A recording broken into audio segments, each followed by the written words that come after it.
Le Grand Dialogue. Le Grand Dialogue, l'émission de débat du studio Tamani sur votre radio. Le Grand Dialogue. Les violences sexuelles ont connu une augmentation de 90% au Mali entre le 1er juillet et le 31 décembre 2021. C'est ce qu'indique le dernier rapport, un rapport de la mission des Nations Unies pour la stabilisation au Mali, publié le 24 mars dernier. Qu'est-ce qui est à l'origine de cette augmentation des violences sexuelles? Quelles solutions pour mettre fin à ce phénomène? Le Grand Dialogue s'intéresse au sujet avec nos invités. Fatoumata Maïga, directrice du cabinet SN et ancienne chef de cabinet du ministère de la promotion de la femme, de l'enfant et de la famille et ancienne directrice d'ONU Femmes en Côte d'Ivoire. Mariam Sanogo, membre de l'Association malienne des droits de l'homme. Je suis Sekou Gadjigo pour modérer ce débat. Mesdames, Messieurs, bonjour et bienvenue. Le Grand Dialogue. 12 cas de violences sexuelles liées au conflit ont été perpétrés dans les régions du centre et du nord du Mali entre le 1er juillet et le 31 décembre 2021, selon le rapport de la Division des droits de l'homme de la MINUSMA. Pour plus de détails, je vous invite à écouter ce élément de Ali Cissé. Dans ce rapport, la MINUSMA parle d'un cas de viol à Gao, 4 cas à Menaka et 7 cas dans la région de Ségou, perpétrés entre le 1er juillet au 31 décembre 2021. Ce qui représente une augmentation de 90% par rapport au chiffre du trimestre passé où un seul cas de viol a été répertorié, indique le rapport. Les documents soulignent que les auteurs de ces violences sont souvent des hommes armés non identifiés présumés affiliés à des groupes tels que le Jénine, qui imposent des restrictions à la population des localités qu'ils contrôlent. D'autre part, le document annonce que dans certaines régions, notamment Gao et le cercle d'Ansongo, une nouvelle tendance documentée fait état de l'enlèvement des femmes et des jeunes filles en guise de paiement de la zakat dans les villages des communes d'Ansongo et de Wataguna. Les familles qui n'ont pas les moyens de payer et qui ne possèdent pas de bétail sont obligés de donner leurs filles en mariage aux membres de groupes armés. Par ailleurs, des cas de mariage forcé avec des membres de groupes armés ont été signalés au centre du pays, dans le cercle de Bankas et de Douanza. Les femmes et les filles ne peuvent pas marcher seules ou être vues avec un homme autre que leur mari, leur père ou leur frère. Le port de la burqa est une obligation. Les groupes armés menacent de représailles les familles des filles qui refusent, précise le rapport. Alors, Fatoumata Maïga, vous venez d'entendre ce reportage qui décrit la situation des violences sexuelles dans le pays. Je rappelle que c'est un rapport de la MINUSMA. Quelle analyse vous faites de la situation? Merci beaucoup de me donner la parole. D'abord, c'est un constat très amer, mais je dois quand même dire que ce sont des chiffres qui doivent être très en deçà de la réalité. Vous savez, les études montrent que de façon générale, moins de 10% des cas de viol, de violences sexuelles ou basées sur le genre sont reportés ou identifiés. Et nous savons que depuis 2013, même un peu avant, le Mali connaît une situation de surviolence liée au conflit. Mais j'aimerais quand même préciser que les violences qui sont faites aux filles et aux femmes au Mali datent bien d'avant la crise. Ça, c'est important à souligner, que ce n'est pas un phénomène qui est venu dans les bagages de la crise ou des hommes en armes. C'est très important. Et on reviendra sûrement sur les chiffres de ce type de violence. Maintenant, pour les violences liées au conflit, qui semblent être les violences qui sont reportées dans le rapport de la MINUSMA, c'est malheureux, mais je pense qu'il ne saura en être autrement parce qu'il y a une impunité presque totale des auteurs de ces crimes. Il y a une impunité depuis 2013. Je vais par exemple parler de ce qui s'est passé à Gao. À l'époque où il y avait la rébellion avait occupé Gao et une partie de Tombouctou et qu'il n'y avait plus de forces armées maliennes. Et nous avons les ONG et un certain nombre de structures qui viennent en appui aux femmes ont recensé une centaine de femmes. Il y en a eu plus, femmes et filles, qui ont subi des violences sexuelles très graves pour certaines, avec des filles de l'âge souvent de 10 ans, qui ont subi ces violences et dont les cas ont été soutenus par des ONG, dont WILDAF, des MESO notamment, Mais est-ce que vous savez que de 2013 à maintenant, aucun de ces cas, c'est-à-dire le courage extraordinaire, vous imaginez, pour que ces filles, ces femmes brisent un peu le tabou, se mettent en avant, s'exposent, aucun de ces cas aujourd'hui n'a reçu un traitement judiciaire. On en est à presque une décennie. Donc il y a une impunité parfaite qui, en notre sens et au sens de beaucoup de femmes, que c'est cette impunité nourrit, qui favorise, qui fait que ce phénomène persiste. Ça nourrit en tout cas le cercle vicieux, c'est-à-dire que il n'y a pas de reconnaissance. Si on prend le point de vue des victimes, il n'y a pas de reconnaissance de leur souffrance. Il n'y a pas de traitement judiciaire qui puisse mettre un nom sur cette souffrance, la qualifier et bien sûr demander une réparation pour ces victimes-là. D'accord. Et pourtant, il y a les moyens d'identifier les auteurs ou alors la chaîne de commandement qui a pu, notamment dans le cas de Gao, où nous savons plus ou moins qui était là-bas, qui était en armes, à l'exclusion d'autres forces. Il est possible de savoir qui a fait quoi et pour une fois, avoir le courage de pointer du doigt le problème, d'identifier les auteurs et d'aller jusqu'au bout de la chaîne judiciaire. D'accord. Madame Sanogo, vous qui êtes de l'Association malienne des droits de l'homme, êtes-vous d'accord avec l'analyse de Madame Maïga qui parle d'impunité, qui fait que le phénomène persiste? Vous, qu'est-ce que votre association fait, par exemple, par rapport à ça? Mais juste avant, si vous pouvez nous dire qu'est-ce que ça vous inspire, ces chiffres-là, 90% d'augmentation en 3-4 mois, qu'est-ce que ça vous dit? Oui, c'est les chiffres qui parlent et c'est les chiffres qui ont été collectés à la suite des documentations sérieuses. Donc ces chiffres sont alarmants, mais c'est une triste réalité. Et quand on prend même l'enquête des santé et des SM 2018, on retrouve dans ces documents que 45% des femmes ont subi une violence sexuelle ou physique. Qui ont entre 15 et 45 ans aussi. Donc, quand ma collègue disait tantôt que les questions de violence sexuelle remontent à bien avant la crise, c'est une réalité. Mais ce qui s'est passé pendant la crise a heurté la sensibilité humaine. Donc, à travers plus d'une centaine de victimes de violences sexuelles qui ont été en tout cas auditionnées par nos associations. Et c'est vrai, elle l'a dit, juste après la crise de 2012, en 2013 plus exactement, il y a eu plusieurs organisations de la société civile qui se sont transportées sur le terrain pour documenter les cas de violences sexuelles liées à la crise de 2012. Et là, parmi ces associations, il y avait l'AMDH en coordination avec la Fédération internationale des droits humains et d'autres organisations de la société civile. Et on a documenté plus d'une centaine de cas de victimes de violences sexuelles liées à la crise de 2012. Et à la suite de cette documentation, il y a eu une judiciarisation des dossiers. Voilà, une judiciarisation à travers des dossiers judiciaires. Et il y a une première plainte qui a été déposée en 2014 par un collectif d'organisations de la société civile, comme je le disais tantôt, qui s'est constitué partie civile auprès des victimes, dont la MDH. Et en 2015, un autre dossier judiciaire a été déposé au nom de 33 victimes de violences sexuelles de Tombouctou. Donc, pour les chefs d'accusation, en ce qui concerne les premiers dossiers, c'était crime de guerre, crime contre l'humanité, contre X1, donc au nom de 86 victimes de violences sexuelles. Donc, pour vous dire qu'il y a eu une judiciarisation de ces cas de violences sexuelles liées à la crise de 2012, mais à la suite de cette judiciarisation, il y a eu quelques auditions, quelques auditions qui ont été encore organisées par des organisations de la société civile, les collectifs des organisations. Et par la suite, il y a eu une stagnation de ces dossiers judiciaires. Et après, au moment où je vous parle, ces dossiers ont été transmis au pôle judiciaire spécialisé, qui a compétence pour connaître ces dossiers, tous les dossiers qui sont liés à la crise de 2012. Et comme elle l'a dit, sincèrement, jusqu'à présent, aucun jugement n'a été rendu.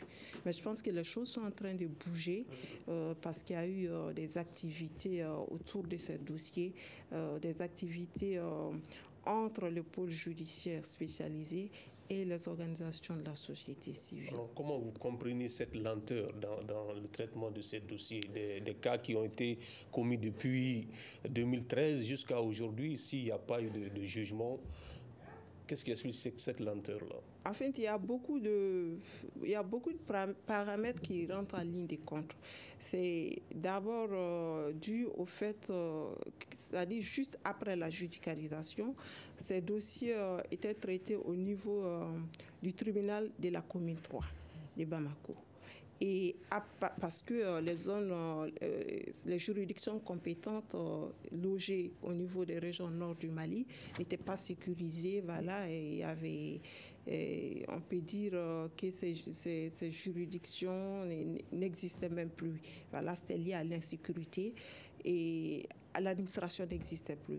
Donc, et juste après, quand il y a eu ces semblants d'accalmie, quand ces semblants d'accalmie étaient revenus, on a encore donné la latitude aux juridictions du Nord de connaître ces dossiers, de traiter ces affaires. Et après... alors qu'on sait qu'il y a dans beaucoup de régions, il y a une absence de l'administration. Absolument, absolument. Donc il y a eu tous ces rebondissements voilà, autour de ces dossiers judiciaires voilà, liés aux violences sexuelles.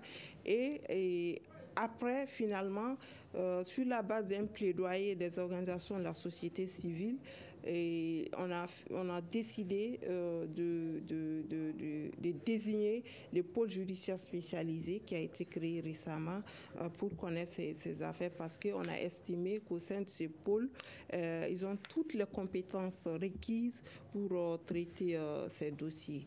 Donc, c'est un peu, il y a eu beaucoup de rebondissements autour de ces dossiers.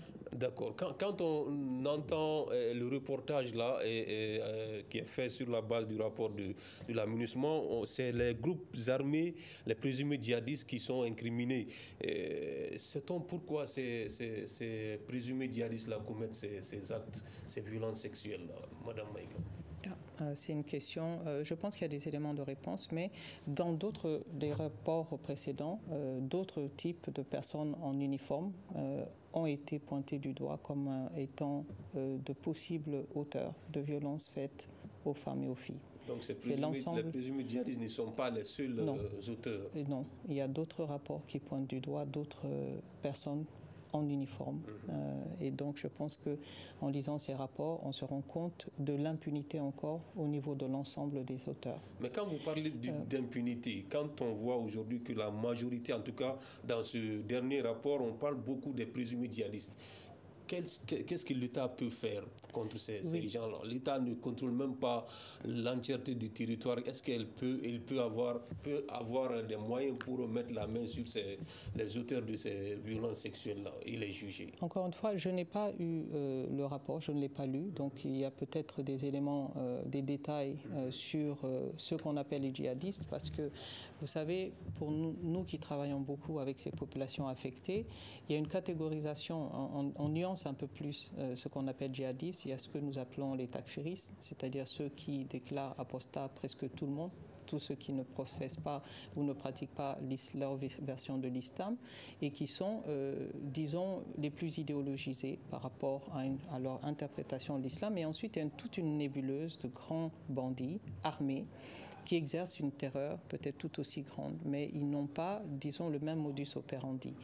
De ce qu'on sait de certaines zones assiégées, comme à Farabougou et autres, par exemple, on a eu des retours justement de ces questions de pression avant qu'on arrive, parce qu'il faut qu'on qualifie aussi le type de violence. Il y a les violences sexuelles et d'autres formes de violence. On sait par exemple que lorsqu'il y a eu des négociations pour le cessez-le-feu, des communautés qui assiégées ont demandé à ce qu'on ne force pas, par exemple, les femmes à porter ce que vous appelez la burqa, ou à ce que leur mobilité soit restreinte, qu'elles ne puissent pas aller au champ, cultiver. C'est aussi des formes de violence. Savez-vous que donc, ces communautés sont conscientes des droits de ces femmes et ils ont essayé de protéger ces droits. Malheureusement, dans certains cessez-le-feu, on s'est rendu compte que ces questions, les communautés ont dû céder vis-à-vis, disons, des takfiristes ou de ce qu'on peut appeler des djihadistes.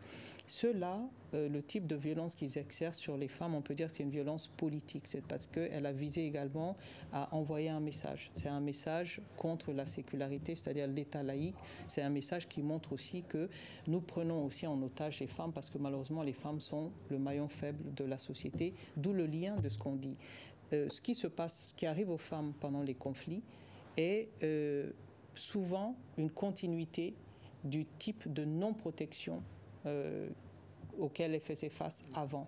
Et donc ce sont ces groupes terroristes, en tout cas ceux qui veulent imposer une forme d'islam, qui interdit par exemple la mixité, qui restreint totalement toutes les formes de liberté, lorsque eux commettent ces exactions, c'est clairement aussi à viser de domination en vue de mettre en place un nouveau système.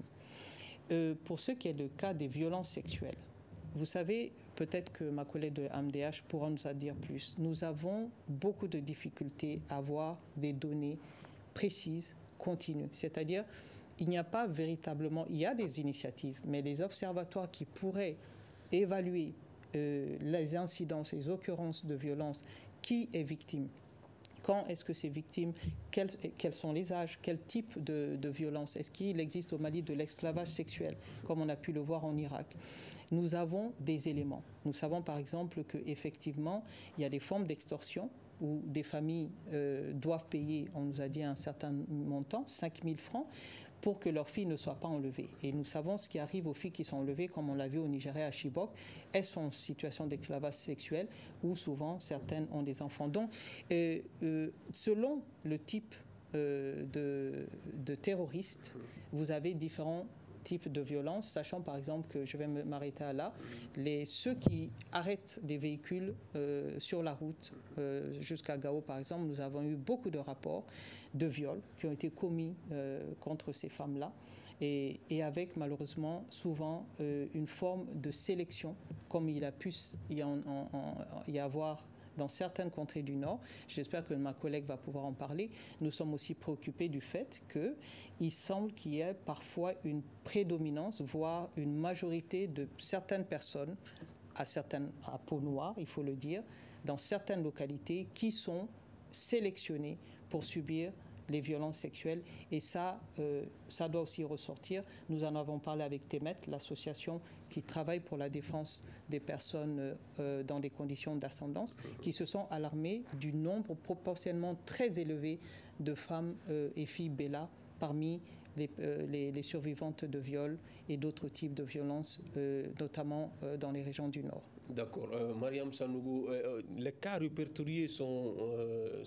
sont répertoriés dans le centre et le nord du pays dans ce rapport-là. Est-ce qu'on peut comprendre avec ces explications de Mme Maïga que sur d'autres parties du territoire, que ces violences-là surviennent également?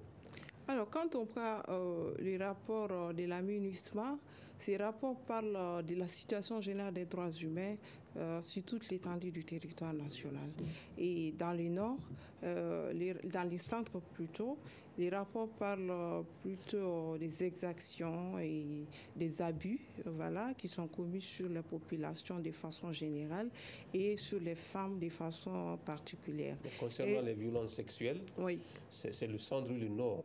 Oui, c'est le centre et le nord. J'allais en venir. C'est dans les centres et puis dans les nord, on retrouve ces abus de violence, ces abus, ces cas de violence sexuelle que subissent les femmes.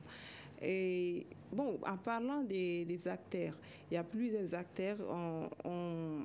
Souvent, on fait attention, on ne les qualifie pas, parce qu'il y a plusieurs terminologies qu'on utilise souvent, à tort et à travers, mais on retrouve plusieurs acteurs qui sont auteurs de ces cas de violence. Dans les rapports, par exemple, on parle du port obligatoire de la burqa par les femmes. C'est une réalité. Ça a été documenté par nos associations d'ailleurs. Et on parle aussi des enlèvements. Voilà, les enlèvements de femmes. Et voilà, avec les enlèvements, par ricochet, il y a souvent des cas de violence sexuelle. Et on parle même des cas de violence sexuelle. On parle aussi de ces phénomènes voilà, qui consistent à palper les reins d'une femme, voilà, que au niveau des checkpoints, là, dans les rapports, on cite les djinines pour ça, donc de palper les reins des femmes pour compter le nombre de perles.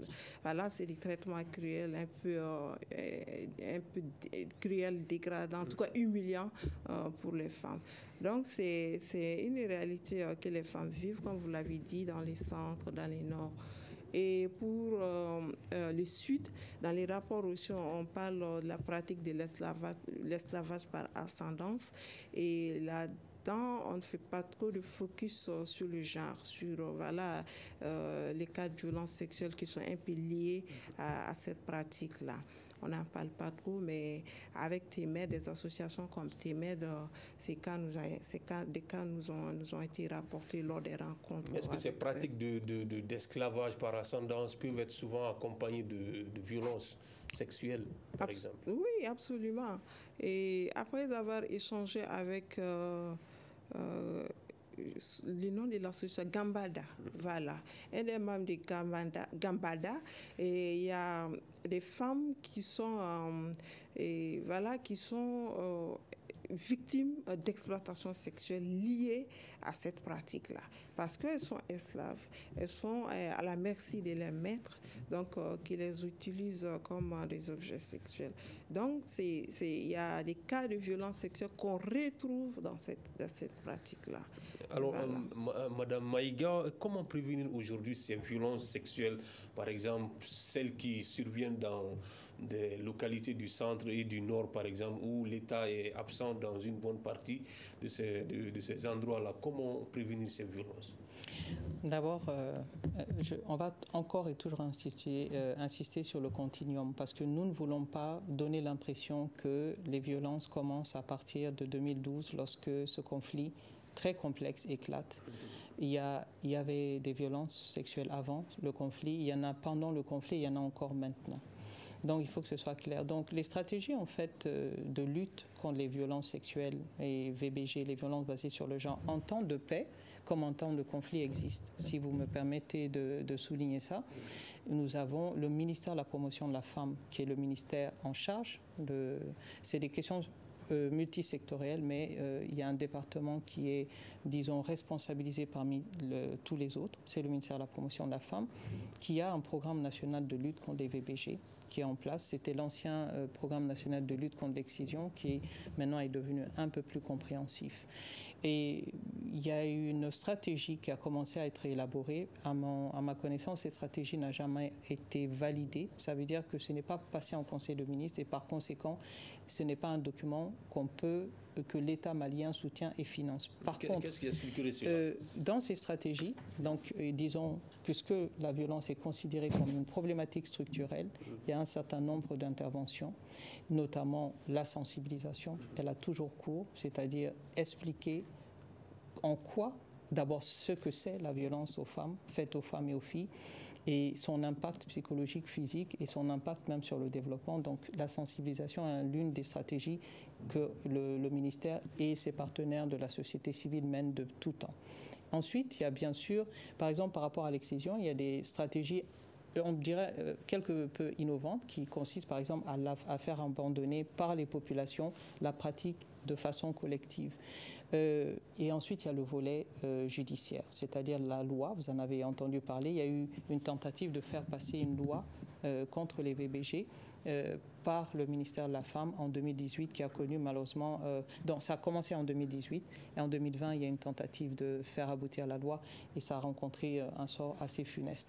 Donc les violences sexuelles en temps de crise, il y a également, disons, des stratégies, disons, plus ou moins à part qui sont souvent soutenues, il faut le dire, par la communauté internationale, notamment la MINUSMA, qui a accès, je vais essayer d'aller sur votre problématique, qui a accès, un peu plus même que nos instances gouvernementales, au plus fort de la crise, qui a accès à certaines zones où on reporte ces violences-là. Mais moi, je voudrais vous dire que ce n'est pas parce que l'État est moins présent, parce qu'il y a tout un débat sur la présence même de l'État sur ces questions avant la crise. C'est-à-dire, est-ce que même avant la crise, notre système judiciaire, est-ce que notre justice était réactive? Ce qu'on sait, c'est que ce n'est pas vraiment le cas. Donc j'aimerais aussi que le débat soit très nuancé, parce qu'il ne faut pas blâmer la guerre pour, disons, l'irresponsabilité. Je suis peut-être un peu dur, mais les lacunes de notre système étatique à protéger les femmes, ça existait avant. Pour plein de raisons. Les femmes n'ont pas accès aux structures de justice et aussi le traitement qu'elles ont pour celles qui y vont, comme vous avez vu, des cas qui durent jusqu'à 10 ans.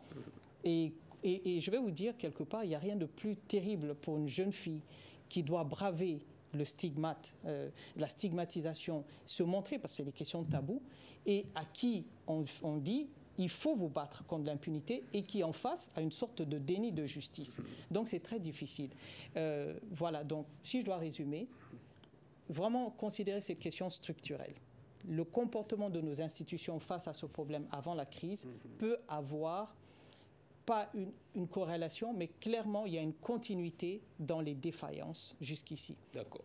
Il faut un sursaut. Est-ce que la lutte contre les violences sexuelles se buterait à d'autres réalités qui sont ancrées dans notre société bien avant la crise? On a une très grande tolérance culturelle. Je ne dirais pas la violence sexuelle. La violence sexuelle, surtout lorsqu'elle porte sur les femmes mariées, est honnie dans nos sociétés, qu'elle soit bambara dans nos cultures, mais nous avons une culture de tolérance à la violence de façon générale qui peut faire que lorsqu'elle survient, les réactions ne sont pas les bonnes. Lorsque vous excisez jusqu'à 80% de votre population féminine au nom de certaines interprétations de la religion musulmane qui ne sont pas généralement acceptées d'ailleurs ailleurs, lorsque vous dites qu'une femme qui est battue par son mari, mais qui l'accepte, assure la bonne éducation de ses enfants, nous avons un système d'éducation des filles à accepter la violence et un système qui peut pousser les garçons et les hommes à la considérer normale, à la banaliser. Maintenant, la question de la violence sexuelle elle-même, je suis d'accord, de façon générale, elle est bannie par les religions, par les cultures. Mais regardez la réaction de la société lorsqu'elle survient. On essaie d'arranger ça de façon générale par l'amiable et ça souvent, il en résulte une forme d'impunité, en tout cas des auteurs, et une non prise en charge des jeunes filles et des femmes qui en sont la victime. Mariam Sanogo, que deviennent les victimes de ces violences sexuelles? Alors, les victimes, nous continuons à échanger avec certaines d'entre elles. Voilà, toujours dans la dynamique de la prise en charge judiciaire, psychologique. À notre niveau, c'est surtout ces deux volets. On travaille surtout sur ces deux volets. Donc, la prise en charge judiciaire, la prise en charge psychologique. Mais il y a certaines qui sont décédées. Et au moment des faits, d'autres étaient mineures, voilà, qui sont devenues majeures. Et aussi, il y a ce manque de confiance qui est en train surtout de s'installer entre ces victimes et nous. C'est une triste réalité, mais il faut le dire. Et parce que ça fait quand même près de 10 ans qu'on travaille sur ce dossier qui ne bouge pas. Donc ça, c'est un peu lié au fait qu'il existe un vide juridique pour ce qui concerne la protection de ces victimes-là. Parce que jusqu'à présent, on n'a pas de loi relative à la protection des victimes, ni de loi relative à la protection des témoins au Mali. Donc ça, c'est un point qu'il faudra souligner. Donc nous travaillons avec ces victimes dans la plus grande insécurité juridique. Mais est-ce que vous, en tant qu'association de défense des droits humains, vous vous êtes battu pour ça, pour qu'on puisse lever ce vide juridique? Absolument, absolument. On n'a pas de loi des lois qui ont été adoptées dans ce sens, protection des victimes, protection des témoins, mais on a 2 avant-projets de loi. Voilà, 10 avant-projets de loi qui ont été ficelés en collaboration avec les organisations de la société civile. Donc, c'est un début de solution au problème, mais voilà, avant l'adoption d'un avant-projet de loi, c'est tout un processus, on attend. Mais est-ce que les victimes osent briser le silence? Souvent, quand on sait qu'il y a le poids de la société, souvent il y a certains cas qui sont tabous, les gens n'osent pas en parler. Est-ce que de plus en plus, avec le soutien que vous apportez aux autres victimes, il y en a qui osent briser le silence? Alors, ma collègue a parlé d'un aspect très important. Il s'agit des violences, c'est-à-dire de faire la nuance entre les violences sexuelles en temps de paix et les violences sexuelles en temps de conflit. Donc, c'est des situations, des contextes différents.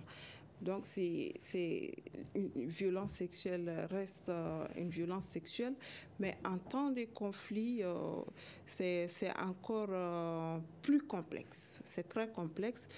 Pour ce qui concerne les victimes dont on parle, elles ont subi ces violences en temps de conflit armé.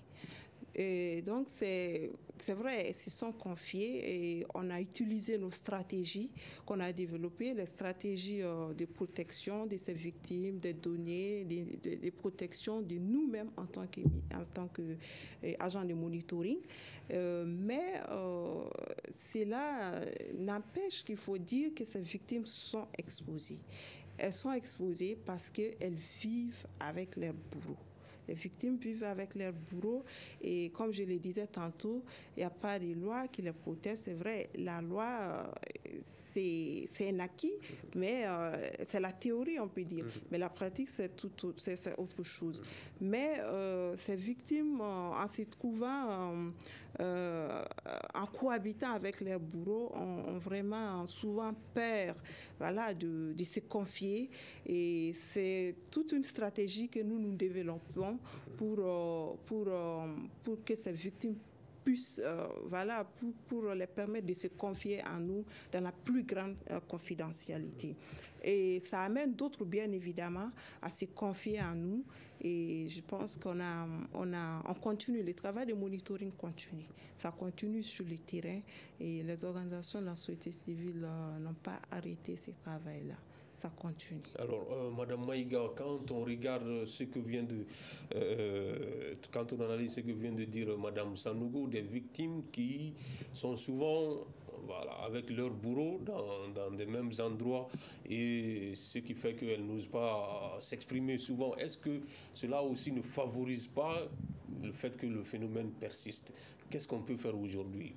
Oui, je pense qu'elle a pointé du doigt une réalité très douloureuse. C'est pour ça, encore une fois, dès lors qu'on banalise l'acte et qu'on ne rend pas responsables ceux qui sont là, que comme pour certains, en tout cas, ils sont soit dans la communauté, en tout cas on les reconnaît, on crée une situation comment dirais-je, impossible on ne peut pas dépasser ce problème-là. Les impacts psychologiques sur les femmes, certains sont documentés. Elles savent, elles vivent, il y a la peur parce qu'en plus elles ont osé témoigner, on sait qui elles sont.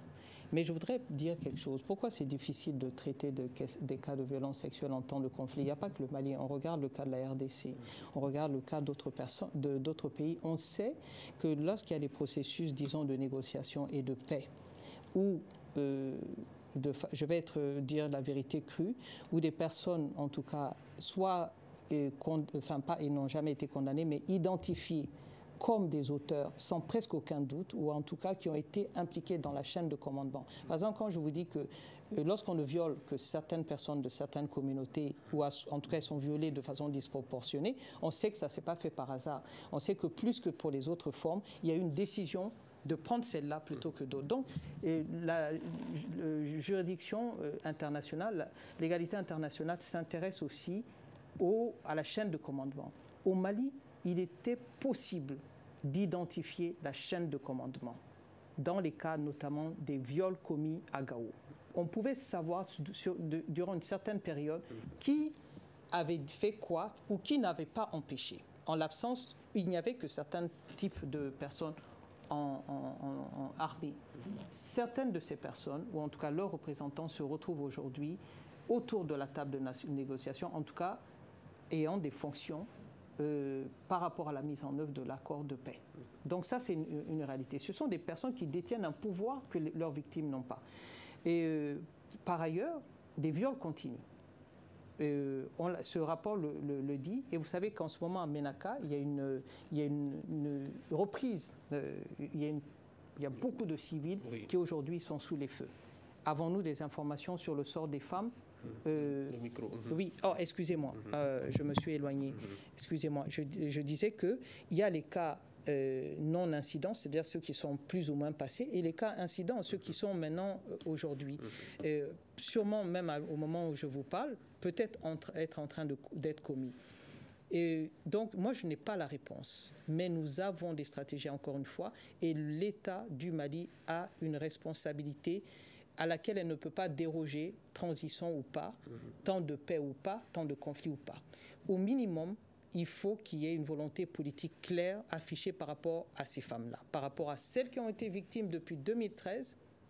Nous parlons des cas de violences sexuelles liés à la crise, que ces questions soient résolues, soient priorisées dans par exemple, l'accord de paix. Est-ce que c'est le cas? On sait qu'il y a la CVGR, mais je sais aussi que la CVGR n'a pas pu apporter à travers ce qu'elle appelle la justice transitionnelle une résolution à ça. Ça veut dire que, donc, je vais résumer. Il faut que ce problème soit considéré comme un problème, une priorité, et qu'il y ait des indicateurs convenus de tout le monde pour qu'on sache comment cette priorisation, cette volonté politique est matérialisée. Est-ce que c'est les fonds que l'État va mettre à disposition des organisations de la société civile? Est-ce que ce sont les fonds qui vont être mis pour réparer plus ou moins l'énorme préjudice subi par les femmes? Et est-ce que ce sont les dispositions pour qu'il n'y ait plus jamais ce genre de choses à travers les lois? Voilà ce qu'il faut pouvoir faire. Et donc, l'action de l'État est indispensable au-delà de la bonne volonté des organisations de la société civile. Parce que c'est son rôle régalien d'apporter ce type de protection. Mais comment l'État peut trouver le juste milieu entre trouver tous les moyens pour faire la paix, quitte à amnistier des anciens bourreaux et également protéger ses victimes? Comment trouver le juste milieu? Mais la légalité internationale a déjà tranché. Il y a des crimes qui ne peuvent pas faire l'objet d'une amnistie. Je pense qu'elle va nous en parler un peu plus. Les crimes de guerre et les violences sexuelles commises comme armes de guerre ne peuvent pas être... Il n'y a pas de prescription en principe. Et par exemple, même dans le cas du DDR, du désarmement, de la démobilisation, de la réinsertion, on est censé faire un vetting, c'est-à-dire un système de vérification pour voir parmi les personnes qui ont pris des armes et qui peuvent être réinsérées, normalement, si parmi ces personnes, il y a des personnes qui ont été soupçonnées ou bien jugées ou condamnées pour avoir commis des violences sexuelles, normalement, ces personnes ne peuvent pas faire partie de ce processus. Donc, la question est tranchée, c'est de dire non. Ceux qui se sont rendus coupables de ces genres de violences sexuelles, pour des raisons politiques ou liées au conflit, pour amener la terreur qu'on connaît, ne peuvent pas avoir une forme de protection, ils ne peuvent pas être sanctuarisés, que ce soit par un accord de paix ou par d'autres types. Maintenant, à l'AMDH, par exemple, de faire l'analyse de la loi d'entente, où je pense qu'il y a eu une loi, est-ce que certaines personnes sont passées à travers les mailles? Ils ont été amnistiés pour d'autres faits, mais en même temps, ils pouvaient peut-être être condamnables pour ces faits de violence sexuelle. C'est la question que j'allais poser à Mme Sanogo. On sait que votre association, comme d'autres associations, ont dénoncé cette loi d'entente nationale qui aurait été prise au nom de la paix. Mais est-ce qu'aujourd'hui, l'État peut dire non à une telle initiative et continuer de poursuivre des anciens bourreaux qui pourraient être des acteurs primordiaux dans le règlement de la crise? Alors, je pense que c'est un choix que l'État doit faire, le choix de la justice. Les choix de la justice pour qu'on dépasse cette crise. Parce que sans justice, il n'y aura pas de paix. Nous, on l'a dit, on ne se fatiguera pas de le dire, il faut donner une réponse à ces dossiers judiciaires-là. L'État doit faire tout mettre en œuvre, mettre les jugements, c'est-à-dire les traitements, j'allais dire même avec célérité de ces dossiers au-dessous du tout. Donc, les autres considérations en termes de paix, faire les choix entre les traitements de ces dossiers et faire les compromis, tout ça, je pense que c'est l'État qui doit décider. Mais l'État en général, comme au sein de l'État, il y a aussi les organisations de la société civile. Et heureusement, on consulte, l'État nous consulte souvent. Et là, si on nous demande aujourd'hui, nous, on penche vers le côté de la justice. Il faut que justice soit rendue à ces victimes pour qu'on puisse dépasser cette crise. Sinon, ça va être très difficile de consommer la paix dans ces conditions. Mais est-ce que les méthodes de prise en charge des victimes, est-ce que ça les encourage à se déclarer ?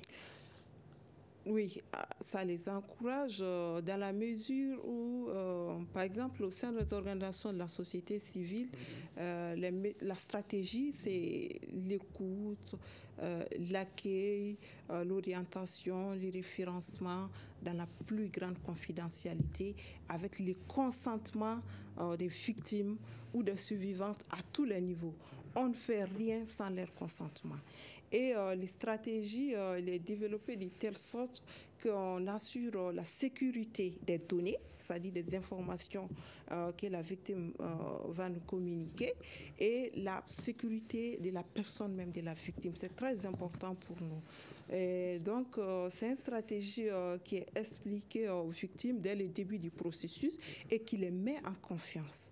Donc, les victimes se confient à nous dans cette dynamique-là. Et aussi, quand on sort du cadre des organisations de la société civile, il y a aussi ces structures qui ont été créées par l'État à la suite de la crise, les One Stop Center, les guichets uniques, donc qui sont des structures qui sont bien qualifiées pour tout ce qui est confidentialité autour des victimes, autour des données, qui assurent même une prise en charge holistique des victimes. Donc, il y a eu beaucoup de travail à ce niveau. Les victimes ont été prises en charge du point de vue médical, psychologique, et entre autres. Et là, ça les pousse à venir vers nous et à aller aussi vers ces centres-là. Alors, Mme Maïga, vous qui êtes ancienne chef de cabinet du ministère de la Promotion de la Femme, Mme Sanogo l'a dit, il y a un vide juridique par rapport aux violences sexuelles. Ça veut dire que rien n'est prévu par la loi pour ça. Qu'est-ce que vous avez fait pour qu'on puisse dépasser ce stade-là, pour qu'il y ait plus de vide juridique par rapport à ça?